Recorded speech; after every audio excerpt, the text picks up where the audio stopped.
Try nyo na ba yung bagong menu na mango jelly sundae ng Jollibee? Perfect na perfect nga ng pampakalma at pampalamig sa maiinit na ulo ng mga tao.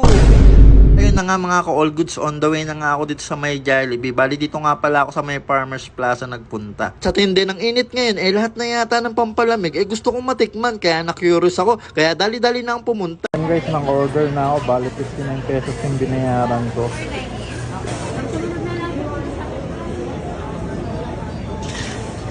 Ito yung laman ng mango jelly ng Jollibee. Ito sundae. Yan, meron siyang toppings na jelly. Ayan, Tapos mango, tapos may ice cream. Yan. Ayan yung jelly kung nakikita niyo mga puti-puti. Ayan. 59 pesos to guys, pero check natin kung sulit ba yung 59 pesos natin sa bagong mango sundae ng Jollibee. Okay, tikman na natin guys. Excited na ako matikman to kasi first time lang nilang maglabas ng bagong flavor ng sundae. Favorite ko to sundae. Kaya excited ako nang malaman ko na may bago ang Jollibee. Tikman na natin.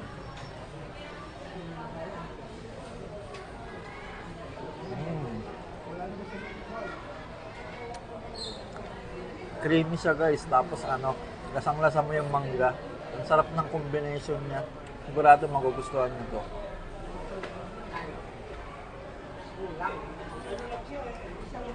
Tsaka sa 59 pesos mo, sulit na. Ang laki Tingnan mo. Tapos ang maganda pa dito, hindi siya matamis. Tamang-tama lang yung timpla niya. Kaya hindi siya nakakaumo.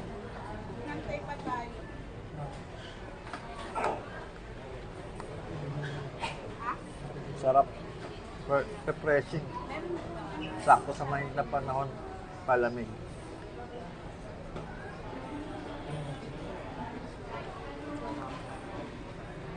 Creamy.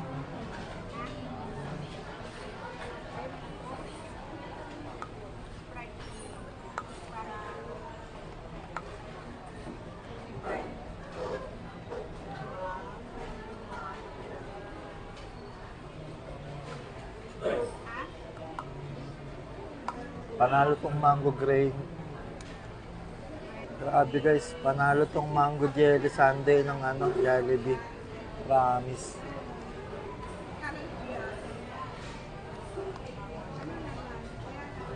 Yun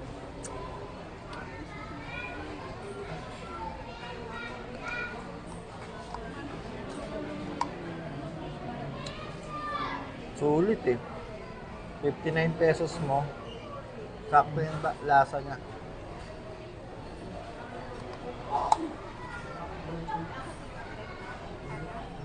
Kaya i-try nyo to guys kung napunta kayo dito sa Jollibee. Available naman to sa lahat ng branch nila. Etong mango jelly sundae nila. Try nyo para maiba naman. Approved. Quality. Ubus.